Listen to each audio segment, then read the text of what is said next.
degenen die het wijnfeest mogelijk maken. De wijngaardeniers, degenen die deze dag organiseren. Degenen die als vrijwilligers zich inspannen om deze dag te doen slagen. Mogen zij dankbaarheid ondervinden en mogen hun voorbeeld gevolgd worden door velen. Om zich hun eigen omgeving beschikbaar te stellen voor de dienst van het welzijn van de medemens. Laat ons... Sorijne, hartelijk bedankt voor het voorgaan in deze dienst. Dat u bereid was om hier naar boven te komen. Om samen met ons in gebed en gezang, maar ook een beetje in stilte af en toe, dit op een feestelijke manier te beginnen. Zometeen als het wijnfeest losbarst, zal die stilte wat minder zijn, denk ik. Nou, ik ben intussen bijna 17 jaar pastoor hier in Waalre-Nieswiller en IJs. En sinds 4 jaar kwam het idee op om bij goed weer de Eucharistieviering of de Heilige Mis in de buitenlucht te doen. En sinds die tijd doen we dat hier. En dat bevalt buitengewoon goed. De mensen genieten van het prachtige weer. De wijn is dichtbij. Dus aarde en hemel reiken elkaar hier de hand. Dus daar kunnen kijken. En dan zit je al op Belgisch gebied. Hè? Dus we zitten echt hier in Zuid-Limburg. En waarom ik hier stop, dat is ook omdat we hier bijna bij mijn wijngaard zijn. Maar je voelt hier de warmte van de zon. Ja, je zit hoger, hè? En je zit hier op een kalkachtige bodem, mergel, krijt, en dan een laagje lust eroverheen. Ideaal voor druiventeelt. Die warmte van overdag wordt vastgehouden en 's avonds weer langzaam uitgestraald. Ja? Het is hetzelfde als je zegt van als je op zo'n bank zit in juli. En vooral dat zuidelijke, dat vinden wij toch wel heel erg leuk. En toen lazen we dat hier dus een wijnfeest was. Dus wij zeiden zondag, kan niets ons eraf brengen, wij gaan naar het wijnfeest. En dan sta je 's morgens op en dan is het zo prachtig weer, zo van nou, het kan niet missen, we gaan vandaag.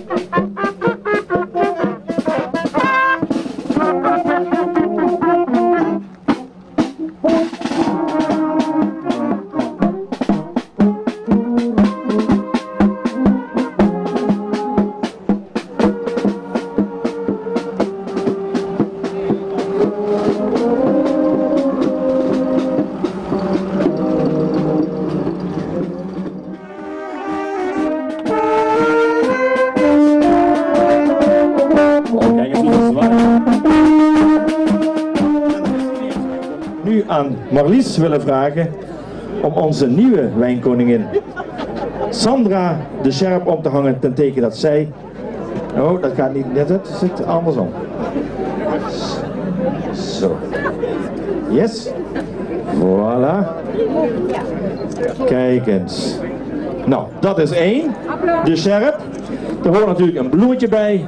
In de carnaval krijgen ze een scepter, bij hier krijgen ze ook gewoon een bloemetje. En daarmee hebben wij in principe nu al onze nieuwe wijnkoningin Sandra. Zoals als schinken wil vergeven linken. De dochter van Bacchus als vriendkoningin. De tinteling in het glas, boeket, verwend als naast. In smakvol en rond en met matige zon. Vriendkoningin, vriendkoningin Sandra! De nieuwe wijnkoningin Sandra en op de gemeente Gulpen-Wittem. Ze zeggen gezondheid!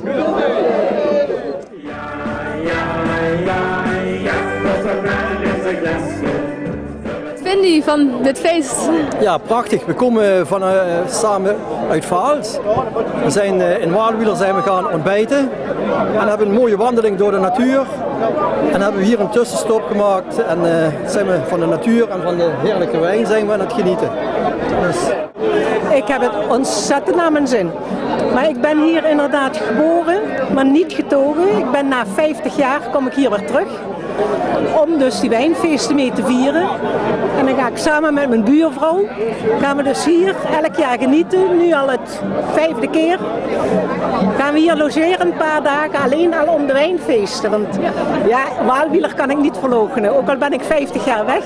Ik blijf een meisje uit Waalwieler en dat vind ik heel geweldig. You've got a friend, good to know. You've got a friend.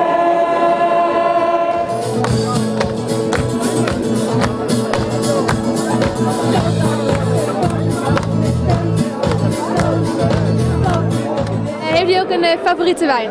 Ja, eigenlijk bij deze hier eigenlijk een lekker wijntje eigenlijk. Hij is lekker vol van geur, vol van smaak.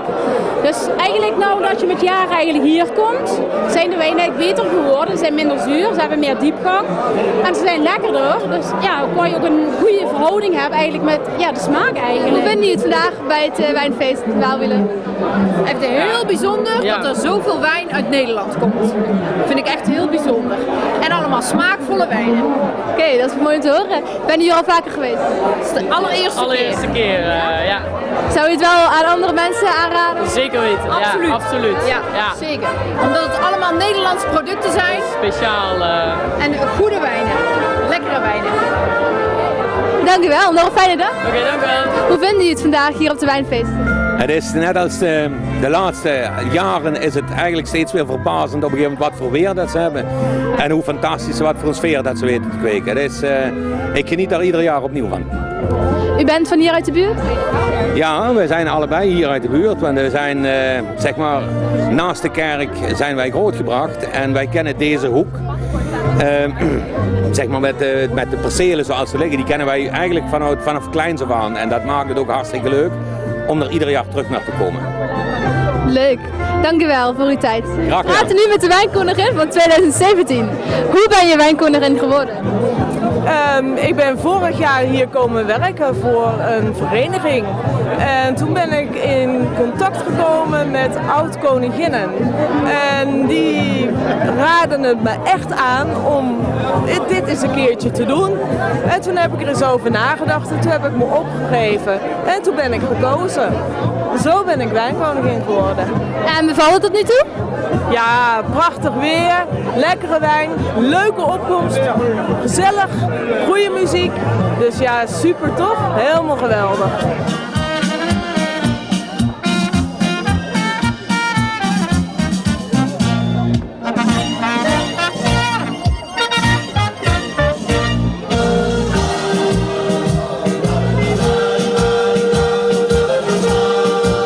We huren het niet. Heeft u favoriete wijnen? Ja, dus die van Wim Hendricks die vinden we heel goed, maar die van Overste die was ook, dus ze is ook heel lekker. Hebben we vandaag ook geproefd. Maar vanuit het verleden is de wijn ieder jaar beter geworden. We vonden dus vroeger de wijn niet lekker. Maar als je dan 2 of 3 of 4 glaasjes drinkt, dan wordt hij steeds lekkerder. Maar nu is hij van het begin af goed. Is echt goed, ja. Ik wil even zeggen, geweldig wijnfeest voor dit jaar. Schitterend weer. En geweldige vrienden kreeg. Super! En de wijn is super. De wijnfeesten, hoe lang is dit nu al bezig? Dit doen we nu voor het 18e jaar. In 2000 zijn we begonnen met het wijnfeest als een klein dorpsfeestje. En nu is dat uitgegroeid tot een feest waar mensen van overal komen, zelfs uit Duitsland. En helemaal toeristen komen hier naartoe. Dus het is echt een heel groot feest geworden nu. Dat is mooi. En is het veel werk, dit allemaal organiseren? Ja, dat is best wel veel werk. Maar we doen het met heel veel vrijwilligers. En als je er met veel vrijwilligers kunt werken, dan zijn er een stuk of 20, 25, dan krijg je dat allemaal wel voor elkaar. En iedereen is enthousiast, iedereen vindt het mooi om mee te maken en iedereen vindt het ook mooi om hier aan mee te werken. Dus daarom vinden we toch ieder jaar weer vrijwilligers die hier met ons het feest opbouwen, maar ook morgen weer afbreken. Dat is ook natuurlijk belangrijk. En die wijnkoningin, hoe komen jullie bij die? Waarom kies je juist die ene persoon? Ja, we zetten altijd een oproep in het blaadje, het Wilderbladje. En dan kunnen we dames tussen de 18 en de 88 die graag wijnkoningin willen geven, die graag wijnkoningin willen worden, die kunnen zich dan opgeven. En ja, het blijkt toch wel die laatste jaren dat dames zich daar toch wel een beetje op voorbereiden. Want ze zeggen van ja, dit jaar misschien nog niet, maar volgend jaar. En dan komen aanmeldingen. En dan denk je van hé, maar ja, dan heb je dus toch steeds weer mensen, dames, die het leuk vinden om wijnkoningin te worden. De gastvrouw van ons wijnfeest.